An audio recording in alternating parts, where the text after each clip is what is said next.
27 अगस्त 2003 कश्मीर घाटी छावनी में तब्दील हो चुकी थी।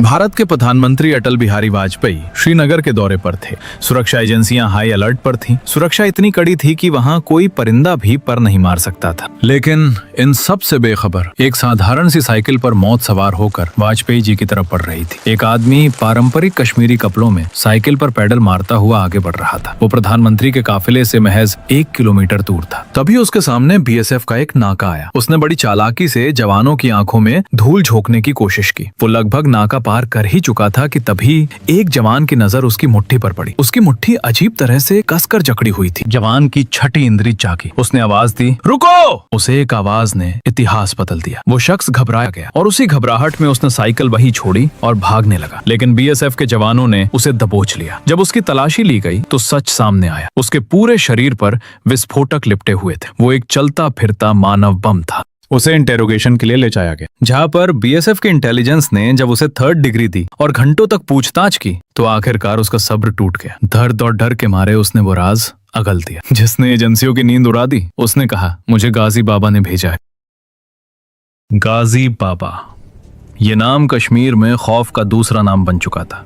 जैश-ए मोहम्मद का कमांडर और 2001 में भारतीय संसद पर हुए हमले का मास्टरमाइंड। पाकिस्तान के बहावलपुर से आया यह आतंकी इतना क्रूर था कि 1990 के दशक में उसने कश्मीरी पंडितों का नरसंहार किया। 2001 में विधानसभा पर हमला हो या अमरनाथ यात्रियों की हत्या, हर लाश पर गाजी बाबा के दस्तखत थे। ये वही गाजी बाबा था जिसने मसूद अजहर को छुड़ाने के लिए कंधार विमान हाईजैक की साजिश रची थी। ये सिर्फ एक आतंकी नहीं बल्कि पाकिस्तान की खुफिया एजेंसी आईएसआई का कश्मीर में सबसे बड़ा मोहरा था।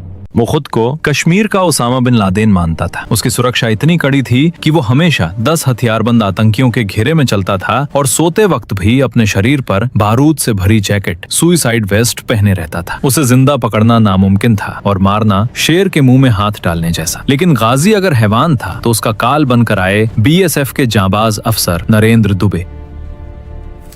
दुबे पिछले कई महीनों से गाजी की परछाई का पीछा कर रहे थे। जब उन्हें पता चला कि पकड़ा गया साइकिल वाला गाजी का खास आदमी अंसर है तो दुबे ने उससे पूछताछ शुरू की। अंसर ने बताया कि गाजी का एक ठिकाना है। दुबे ने तुरंत वहां रेड मारी, लेकिन गाजी वहां से निकल चुका था। दुबे खाली हाथ लौटने वालों में से नहीं थे। उन्होंने उस इलाके की छानबीन की और एक कारपेंटर बढ़ई को पकड़ा जो अक्सर गाजी के ठिकाने पर जाता था। दुबे ने उस कारपेंटर की आंखों में आंखें डालकर बस एक सवाल पूछा, गाजी कहाँ है? कारपेंटर समझ गया कि अगर सच नहीं बताया तो खैर नहीं। उसने कांपते हुए एक पता बताया, नूरबाग, श्रीनगर।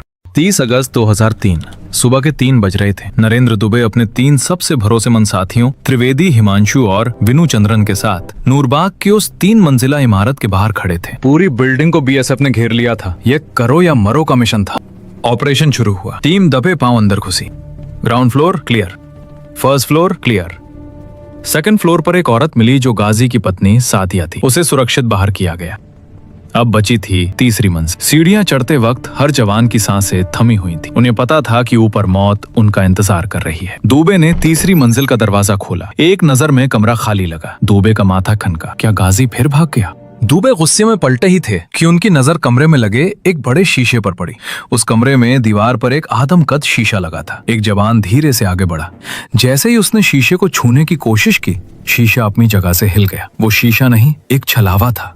उसके पीछे एक खुफिया बंकर था। शीशा के हटते ही अंदर से गोलियों और ग्रेनेड्स की बारिश शुरू हो गई। ये एक जाल था। कमरा छोटा था, छिपने की जगह नहीं थी। गाजी और उसके साथी अंदर से फायर कर रहे। जवान बलवीर सिंह को गोली लगी और वो वहीं शहीद हो गया। अपने साथी को गिरता देख नरेंद्र दुबे के अंदर का फौजी जाग उठा। गोलियों की बौछार के बीच दुबे पीछे हटने के बजाय आगे बढ़े। तभी उन्होंने अपनी गन का ट्रिगर दबा दी। आतंकियों की 2 गोलियां दुबे के पेट को चीरती हुई निकल गईं। खून पानी की तरह बहने लगा। लेकिन गिरने से पहले लगभग बेहोशी की हालत में दुबे ने अपनी पूरी मैगजीन उस खुफिया कमरे के अंदर खाली कर दी। दुबे को अस्पताल ले जाया गया। दुबे के घायल होने के बाद बीएसएफ के जवानों ने उस घर पर कहर बरसा दिया। ये अब एनकाउंटर नहीं, एक जंग थी। गाजी बाबा अंदर से लगातार ग्रेनेड फेंक रहा था। 10 घंटे, पूरे 10 घंटे तक बारूद बरसता रहा। बीएसएफ ने कसम खा ली थी कि आज इस इमारत से कोई भी आतंकी जिंदा बाहर नहीं जाएगा। मोर्टार और रॉकेट लॉन्चर से उस इमारत को खंडहर में बदल दिया गया।